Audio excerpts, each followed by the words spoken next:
আমাদের স্পর্ধা, আমাদের স্লোগান স্পর্ধিত তারুণ্যের প্রকাশ। আমাদের এই সংগঠনটি মূলত গঠিত হয়েছিল ঢাকার বিভিন্ন শিক্ষা প্রতিষ্ঠানের ছাত্রছাত্রীদেরকে ঐক্যবদ্ধ করার জন্য। ইতিহাস যা বলে 52 ভাষা আন্দোলন, 69-এর গণ অভ্যুত্থান, 70-এর নির্বাচন, 71-এর স্বাধীনতা, দেশের এই সকল ক্রান্তিকালে ছাত্র সমাজের ছিল অগ্রণী ভূমিকা। কিন্তু অত্যন্ত দুঃখের বিষয়, দুঃখের সঙ্গে বলতে হয়, দেশের বর্তমান অবস্থায় ছাত্র সমাজের যে আগের গৌরবোজ্জ্বল ইতিহাস ছিল তার ছিটেফোঁটাও আমরা এখন আর খুঁজে পাচ্ছি না। সম্প্রতি বিজ্ঞান স্কুলে ঘটে যাওয়া বেদনাদায়ক একটি ঘটনা আমরা সবাই জানি। আমরা সবাই তার প্রতিবাদ করতে এখানে এসেছি। করোনার জয়দান নামক এক পশুর হাতে নির্মম শিকার হয়েছে আমাদের বিজ্ঞান স্কুল কলেজের একজন ছাত্রী।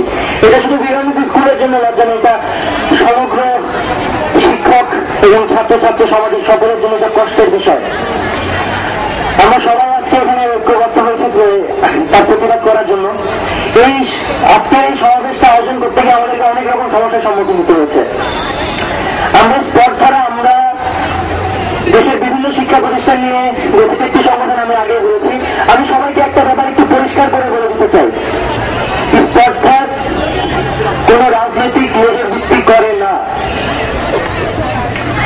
আমরা স্পর্ধারা এখানে সবাই ঐক্যবদ্ধ হয়েছি দেশের শিক্ষা প্রতিষ্ঠানগুলোকে কলঙ্কমুক্ত মুক্ত করতে, শিক্ষক সমাজকে কলঙ্কমুক্ত করতে, ছাত্র সমাজের অতীত ঐতিহ্য ফিরিয়ে আনতে।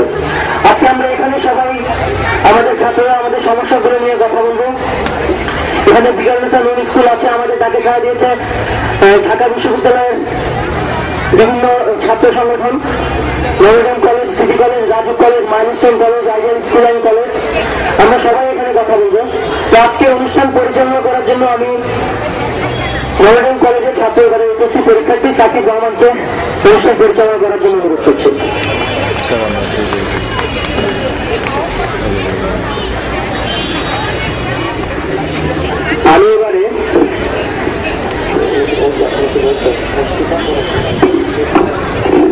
আমি এবারে মুক্তমঞ্চে সবার সামনে কিছু বলার জন্য আহ্বান জানাচ্ছি বিজ্ঞান স্কুল অ্যান্ড কলেজের প্রাক্তন ছাত্রী মুশফিকা করিমকে।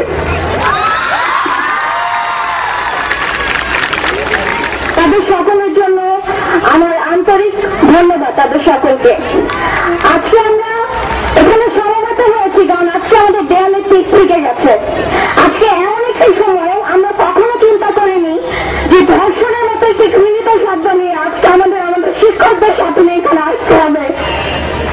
আমরা কেউ কোনোদিন ভাবিনি যে শিক্ষাঙ্গনে আমরা রাত 11টা পর্যন্ত নিরাপত্তার সাথে কাজ করছি, আজকে সেখানে আমাদের কিছু বলতে হবে, সেটি আমরা কখনো ভাবিনি। মুখ খুলতে হয়েছে। আজকে আমরা এই ব্যাপারগুলো বলতে চাই, সেটি হচ্ছে বিজ্ঞান স্কুলে যে ব্যাপারটি ঘটেছে সেই ব্যাপারটি আরো অনেক জায়গায় ঘটে যাচ্ছে এবং আমরা দেখেছি যে শিক্ষা প্রতিষ্ঠানের শিক্ষকরা সারা জীবন আজীবন সততার সাথে তারা যে সম্মানটুকু অর্জন করেন সেটিকে ধূলিসাৎ করে দেওয়া হয় শুধুমাত্র রাজনৈতিক হস্তক্ষেপের কারণে, টাকার খেলায়। এবং যদি বাংলাদেশের শিক্ষা প্রতিষ্ঠান ধ্বংস হয়ে যায়, যদি বাংলাদেশে সত্য এবং ন্যায় ধ্বংস হয়ে যায়, তাহলে পরবর্তীতে সত্য কথাগুলো বলবার জন্য কে থাকবে? এবং যারা অন্যায় করেন তারা একটু ভুলে যান যে একসময় এই আঘাতটুকু তাদের দিকে আসতে পারে। আজকে যিনি আমাদের অধ্যক্ষ, আমাদের সম্মানিত মাননীয় অধ্যক্ষ, তিনি আজকে তার প্রতিষ্ঠানে তার মেয়ের মতো একটি শিক্ষার্থীকে নিয়ে অত্যন্ত ন্যাক্কারজনক কতগুলো মন্তব্য তিনি করেছেন। তিনি কেমন মা আমি এটি জানতে চাই। আমি শুনেছি তার নাকি নিজের একটি কন্যা রয়েছে। তিনি কেমন মা? আজকে আমরা এই জায়গাটিতে এসে উপনীত হয়েছি। আজকে আমাদের প্রশ্ন এটি যে আমরা আমাদের শিক্ষা প্রতিষ্ঠানে আমরা দেখেছি যে আমাদেরও পুরুষ শিক্ষক রয়েছেন, আমাদের পুরুষ শিক্ষক আমাদের পিতার মতো রয়েছেন। আজকে তাদের চোখ লজ্জায় নিচে নেমে গেছে। আমরা তাদেরকে এই জায়গায় দেখতে চাইনি। কেন? কারণ শুধুমাত্র একটি অধ্যক্ষ যিনি আসলে উড়ে এসে জুড়ে বসা একজন, আমরা উড়ে এসে জুড়ে বসা আর কাউকে চাই না। আমরা আইডিয়াল স্কুল ধ্বংস হতে দেখেছি, আমরা চোখের সামনে পুরান ঢাকা স্কুলগুলো ধ্বংস হতে দেখেছি। আমরা কি কারণে থেকে এটি হতে দেব না। 1952 থেকে 2011 খুব কম সময় না, এই এতটুকু সময় পর্যন্ত যে শিক্ষককে এত বছরের কষ্ট, আমরা আমাদের গভর্নমেন্ট বডিতে শিক্ষিত সুশীল সমাজের সৎ মানুষ চাই। আমরা এরকম আর কোনো মানুষকে চাই না যিনি তার টাকার খেলায় আমাদের স্কুলের ছোট ছোট বাচ্চাদের ক্লাস 3 থেকে পড়ে ওঠার রেজাল্টগুলো পর্যন্ত পাল্টা দিতে চান। আমরা সেরকম মানুষ আর চাই না আমাদের গভর্নমেন্ট বডিতে। আমরা সেরকম অধ্যক্ষ চাই না যিনি তার মেয়ের মানহানি, মান সম্মানের হানিটির পরবর্তীতে সেই মেয়েটিকে তার স্কুল থেকে বার করে দেবেন। তাহলে আজকে সেই মেয়েটি কোথায় যাবে? আমাদের সেই ছোট প্রশ্ন। আমরা আমাদের শিক্ষকদেরকে জ্যেষ্ঠতার ভিত্তিতে আমাদের প্রিন্সিপাল হিসেবে দেখতে চাই। প্রথমে তিনি যখন স্কুলে এসে আমাদের স্কুলের নাম পরিবর্তন করতে চেয়েছিলেন কিংবা ড্রেস পরিবর্তন করতে চেয়েছিলেন, তখন আমরা ভেবেছিলাম তিনি নিতান্তই এসে ঘিরে বসে একজন তার স্কুল সম্পর্কে মমত্ব নেই। কিন্তু যেদিন তিনি এই মন্তব্যগুলো করতে পারলেন সেদিন আমরা বুঝলাম তার মধ্যে মানবিকতাই নেই। আমরা কোনো মানবিকতাহীন কাউকে চাই না। আমরা এমন মানুষকে চাই, আমরা জানি, আমরা দেখেছি আমাদের শিক্ষকদেরকে আমাদেরকে মাতৃস্নেহে আগলে রাখতে, আমাদেরকে পিতৃস্নেহে আগলে রাখতে। আমরা সেটাই চাই। আমরা চাই না ভর্তি বাণিজ্য হোক আমাদের এখানে, এবং আমরা চাই না আমাদের এখানে রেজাল্ট বাণিজ্য হোক। আমরা চাই না আমাদের এখানে আজকে আমাদের ছাত্রীদের ইজ্জতহানি হোক, মানহানি হোক। এই জন্য আজকে আমরা সবাই একটি কথা বলছি, সেটি হচ্ছে যে আজকে যদি একটি ছেলেদের স্কুল হতো, সেই ছেলেদের স্কুলে আজকে সবকিছু ভাঙচুর হয়ে যেত। কিন্তু আজকে আমাদের মেয়েরা এখানে অত্যন্ত ডিসিপ্লিন এসেছে। এই ডিসিপ্লিন হচ্ছে বিজয়ের ঐতিহ্য। আমরা এই ডিসিপ্লিন ভঙ্গ করতে চাই না। আমরা ক্লাসরুমে ফিরে যেতে চাই।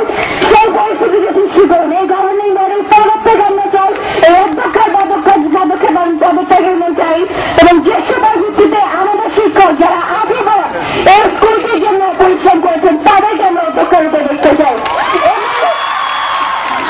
যে সকল শিক্ষকরূপী পশু যোগদানের 1 বছরের মধ্যে তাদের নামে তার মহিলা সহকর্মীদের এগেন্সে সেক্সুয়াল অ্যাসল্ট বা অশ্লীল কথাবার্তা বলবার অভিযোগ আসে, তাদের আমরা বরখাস্ত চাই। এবং এরকম মানুষের আমাদের দরকার নাই। যাদের চারিত্রিক কোনো শক্তি নাই তাদেরকে আমরা শিক্ষক হিসেবে দেখতে চাই না। আমরা চাই সুস্থ, সৎ এবং যোগ্য মানুষের অবস্থান আমাদের স্কুলগুলোতে। এই কথা বলে আমরা আশা করছি যে ইনশাআল্লাহ আমরা আসলে ন্যায় এবং সুবিচারের পথ পাবো। আজকে আমরা এতগুলো মানুষ সমবেত হয়েছি, এই মানুষগুলো 100 টাকা দিয়ে আসেনি। এই মানুষগুলো এসেছে ছোট ছোট বাচ্চা নিজেদের সৎ অন্যায় পথে দাঁড়াতে। আজকে তাদের এই বিশ্বাস যে অন্যায় পরাজিত হবে, এই বিশ্বাসটুকু ভেঙে যেতে দিবেন না। এতটুকু আপনাদের কাছে চাওয়া। ধন্যবাদ সকলকে। আসসালামু আলাইকুম। সবাইকে অনেক অনেক ধন্যবাদ আজকে আমাদের সাথে এসে একাত্মতা প্রকাশ করেছেন। আপনাদেরকে অসংখ্য ধন্যবাদ। আজকে কেন এসে আমরা এই শহীদ মিনারের বেদিতে জড়ো হয়েছি? আমাদের একটাই দাবি, আমরা অন্যায় মানি না, আমরা অন্যায় মানবো না। আমরা সেই 1952 সাল বলেন, 1971 সাল বলেন, আমরা প্রমাণ করে এসেছি যে আমরা কখনো অন্যায় মেনে নিতে রাজি না। তাই আজকে এখানে আমাদের একটাই পক্ষ, আমরা কখনো অন্যায় মেনে নেব না। কেন শিক্ষা প্রতিষ্ঠানে এরকম হবে? আমরা শিক্ষা প্রতিষ্ঠানে এসে জ্ঞান অর্জন করার জন্য, সেখান থেকে আমরা মানুষ হবো বলে যদি একটা শিক্ষা প্রতিষ্ঠানে এসে আমাদেরকে নিরাপত্তাহীনতার ভুগতে হয়, তাহলে আমরা এই প্রশ্ন কার কাছে তুলবো? আমাদের এই প্রশ্নের জবাবটা কে দেবে বলুন? আমাদের স্বাধীনতার মানে কি এই যে একজন শুধু একাধারে একজন অত্যাচার করেই যাবে আর অন্য পক্ষ সেটা সহ্য করে যাবে? এরকম তো আমরা চলতে দিতে পারি না। কেন আমাদের নারী সমাজের আছে এই অবস্থা? আমাদের নারী সমাজের কি এটাই কাম্য ছিল? আজকে পথে ঘাটে চলতে ফিরতে একটা নারীকে লাঞ্ছনার শিকার হতে হয়। সবচেয়ে বড় কথা হচ্ছে শিক্ষা প্রতিষ্ঠানে আসার পরে সে তার নিরাপত্তা পায় না। আমাদের এই যে বিকানুষা স্কুলটা সেই 1952 সাল থেকে চলে আসছে, এত সুনামের সাথে এটার এত রেপুটেশন, কিন্তু আজকে এই এরকম একটা কলঙ্ক আমাদের গায়ে যে এটা দিয়ে গেল, এটা আমরা সত্যি আমাদের এখানে ভাষা হারিয়ে ফেলেছি আমরা কিছু বলার। কিন্তু আমাদের একটাই দাবি, এর বিচার করতেই হবে। এর দৃষ্টান্ত